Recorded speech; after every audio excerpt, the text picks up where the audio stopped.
Assalamualaikum warahmatullahi wabarakatuh. Saya Sri Medesiani dari kelas A D3 Farmasi 2018. Saya akan menjelaskan titrasi, oksidasi, reduksi. Titrasi, reduksi oksidasi adalah proses perpindahan elektron dari suatu oksidator ke reduktor. Reaksi reduksi adalah reaksi penangkapan elektron atau reaksi terjadinya penurunan bilangan oksidasi.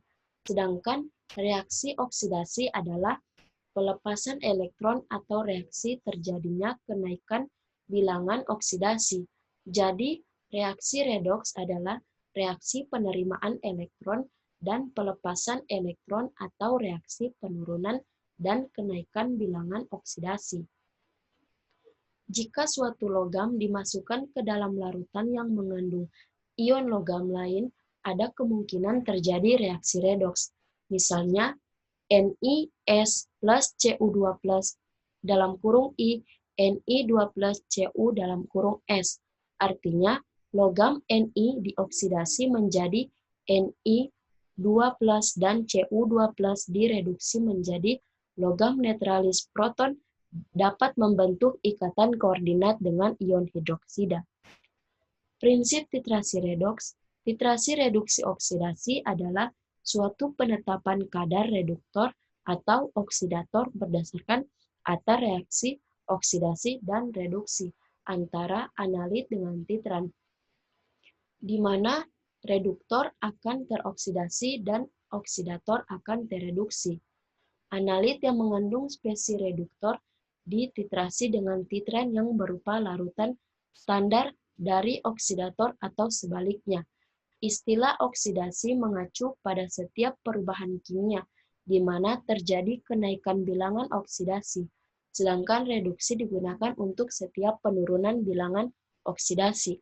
Jadi, proses oksidasi disertai dengan hilangnya elektron, sedangkan reduksi disertai dengan pertambahan elektron.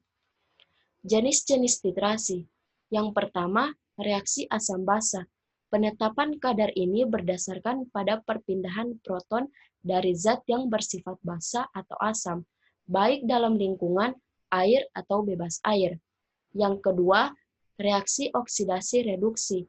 Dasar yang digunakan adalah perpindahan elektron, penetapan kadar senyawa berdasarkan secara luas seperti permanganometri, serimetri, iodi, iodometri, iodametri, serta bromatometri. Yang ketiga, reaksi pengendapan. Penetapan kadar berdasarkan terjadinya endapan yang sukar larut. Misalnya, penetapan kadar secara argentometri. Yang keempat, reaksi pembentukan kompleks.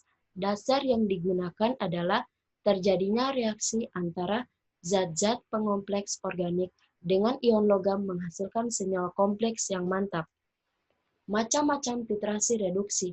Yang pertama, permanganometri, yang kedua, iodin, yang ketiga, bromo, dan yang terakhir, serimetri. Contoh perhitungan. Dalam suatu praktikum spektrofotometri, ingin dibuat larutan baku, induk asam salisilat dengan konsentrasi 500 ppm. Jika volume yang diinginkan adalah 1000 ml, tentukan beberapa gram asam salisilat yang harus ditimbang. Jawaban 500 ppm sama dengan 500 mg per ml. Dalam 1000 ml sama dengan 1000 ml per 1 ml kali 500 mg sama dengan 500 mg diubah menjadi 0,5 gram. Terima kasih.